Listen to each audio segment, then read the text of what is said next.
Celebrating 30 years of phenomenal trend forecasting, 5 times a week, Monday through Friday. Here's Gerald Celente with today's trends in the news. Hi, this is Gerald Celente. It's Thursday, September 13th, 2018. And here are some of today's trends in the news. On the market front, over there in Asia, everybody's up. That's right. Over there in Europe, mixed. Here in the States, up a bit. Oil, down. Gold, bloop, bop. And Bitcoin bounced a little bit. So, Dow jumps more than 100 points. That's right. But the equities came down a bit because Donald Trump, again, the tweeting president, said that there was no pressure to strike a trade deal with China. The Wall Street Journal has it wrong, he tweeted. We are under no pressure to make our deal with China. They are under pressure to make a deal with us. And you know what? He's correct. These trade deficits are ridiculous. Who would do business under these conditions? Our markets are surging. And he's right. You got that Shanghai hiding in bad territory. They ain't surging over there. Will soon be taking in billions in tariffs and making products at home. Wouldn't that be great, making products at home? Yesterday I was with Gary Null, who's doing a new documentary. And he said to me, any places around here where we could go, we can see how just the rich got richer and once prosperous American cities are in decline. I said, yeah, take a short trip from here, south down to Newburgh, New York, once a very prosperous place. Matter of fact, they still have George Washington's headquarters there. So we drove down there. I took him into some side streets, one boarded up house after another. And these were beautiful homes at one time. People sitting on the street wasted, man. It got dangerous. So, bring manufacturing back. I'm all for it. Because when Bill Clinton, the slick Willie, I didn't have sex with that woman, Monica Lewinsky. I smoked, but I didn't inhale. And what do you mean by the definition of what is? Yeah, that lowlife son of a bitch. They promised us all these great service sector jobs, and you never have to get your hands dirty again. Yeah, tending bar, waiting tables, and making beds in hotels. So, that's what brought the Dow down a bit, but it's still up. And what else? Gold. Not much news. Not much news at all. And oil fell. And again, it can't break over that $80 a barrel mark. We'll see where it's going to go because it's going to have a big influence in where it goes. Again, gold and oil, watch two of them, and you can see where they're going when you read your trend alert, the Fed and Trump to ignite economic turmoil. That's right, you got it yesterday. Read it again today. It's today's news that you got yesterday. The turmoil, oil. Because more and more is ratcheting up against Iran. Not only the sanctions, but the Saudi-Israeli-American alliance against Iran because what they're doing in Syria, their alleged involvement in Yemen, and, of course, Russia as well, because they're in Syria. So if oil prices spike above $100 a barrel, and there's a possibility of it, you're going to see these markets go down. And the Fed goes back to gold. Interest rates go up, gold goes down, and now in the next week they're going to raise interest rates again in the States, and it looks like about over an 80% chance or thereabouts that they're going to raise it again in December.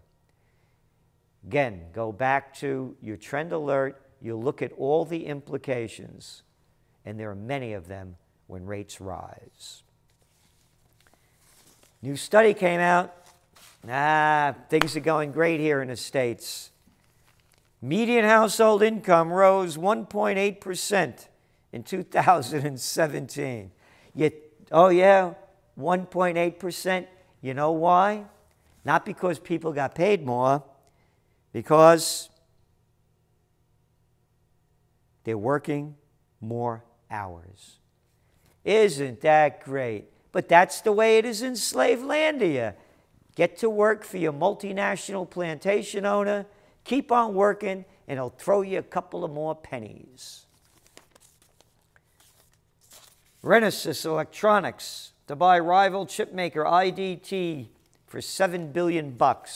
Again, merger and acquisition activity, stock buybacks, that's what's driving the market. Cheap money, and let's go back to Fed raising interest rates. In the European Union, they're going to keep theirs flat. They got to keep juicing the markets to keep the stock markets going as they are.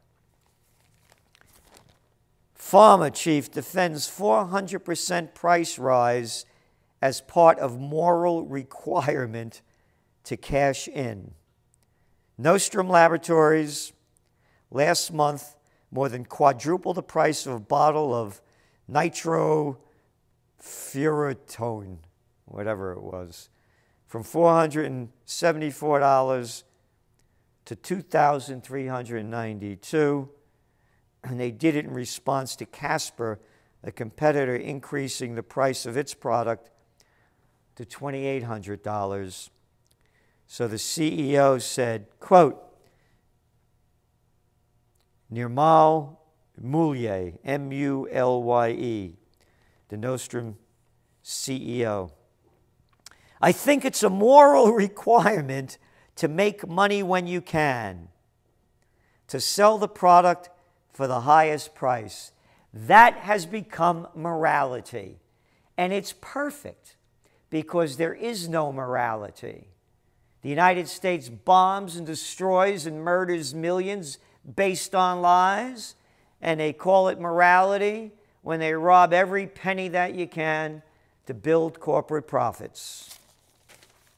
The bear mauls another market. Hong Kong stocks fell into bear territory Tuesday, another casualty of the international sell-off driven by trade tensions. This is the latest sign that stocks around the world are feeling the pressure of trade fight. Auto sales in China sputter on trade tensions. You know what that is? Bullshit detected. Take precautions. So you read into the article, Chinese auto sales fell in August for the second successive month as market saturation and weak consumer confidence.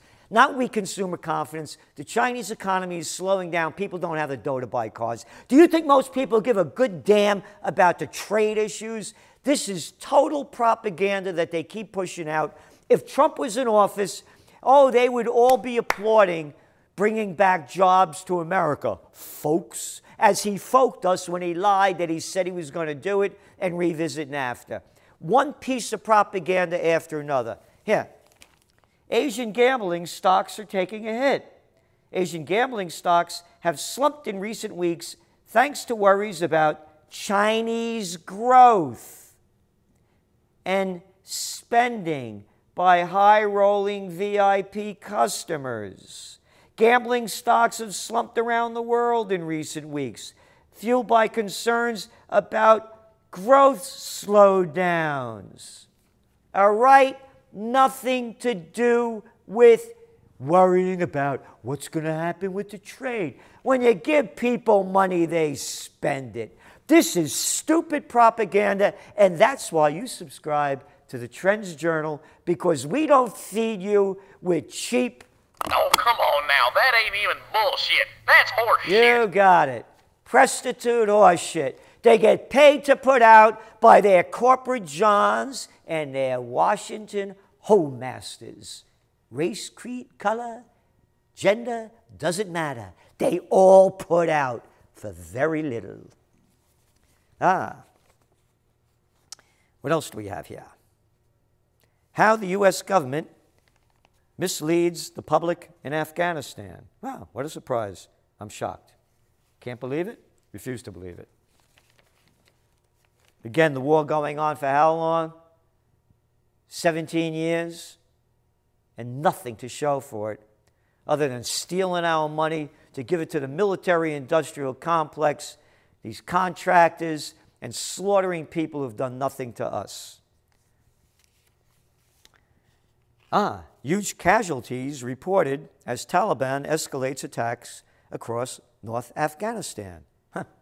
Yep, that's called success, folks. We got a new plan. We got a new plan, and we're going to win this time. Hey, remember the Nobel Peace or Crap Prize winner, Barack Folks Us Obama? Yeah, 33,000 troop surge. Folks, we're going to win over there in Afghanistan. Oh, then we're going to end the war, folks. Yeah, folks, we're going to end the war. Another lying piece of crap, and he's back on the campaign trail, selling more bullshit, and the morons buying it. And what else do we have here? Assad is planning chlorine attack. U.S. says, oh, then it must be true. Oh, the next Syrian disaster will have a high price. Yes, Syrian disaster. Ooh, German government plans combat mission against Syria. Yep, examining possible reprisals by the Luftwaffe against Syrian government troops should chemical weapons be used against rebel-held areas. Oh, yeah, them good rebels with a cause. Yeah, the ISIS's cats. That Obama, the grand coalition of the Saudis and the UAE and all of the rest of the murderers put together. We calls them rebels. You can see the setup here. Syrian rescuers say government bombing kills an infant. Ooh, they killed an infant, huh? How many did America kill in Iraq? How many in Afghanistan? Hey, how many in Libya? U.S. allies weigh possible strike on Syria. Yeah. Bolton says talks underway with London, Paris on attack if regime uses chemical weapons, all right? They're not going to use chemical weapons. This has been shown to be a farce. This is the last holdout of the rebels, the murderers. Why would they use chemical weapons? You can see the setup. Syrian rebels preventing refugees from leaving Idlib as Russian forces prepare final offense. Doesn't make it in American media. And what else do we have? U.S. issues fresh warning to airlines about using Iranian airspace. That's right. Don't use that airspace because, hey, we may be using it to blow up the joint.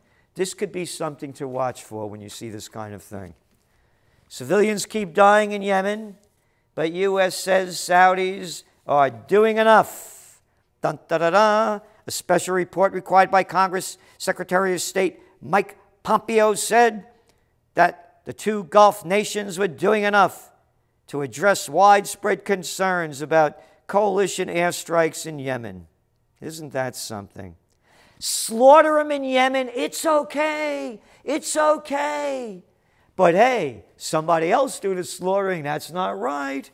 Because our military industrial contractors and complex can't sell them the weapons. So we got to just sell the weapons to kill them with because that's what the Americans are doing. Oh, and by the way, Spanish just got on board too, selling them wonderful Saudi folks, the murderers, 400 missiles to kill more innocent people. Look at the hypocrisy and no outrage. And you know why? Because the male fertility rate has fallen some 60%. Yep. Means the guys don't have any cojones to fight back, and they let 6 sons of bitches and bastards run and ruin their nations as they support murderers and create murder around the world. This is Gerald Celente. And that's some of today's trends in the news.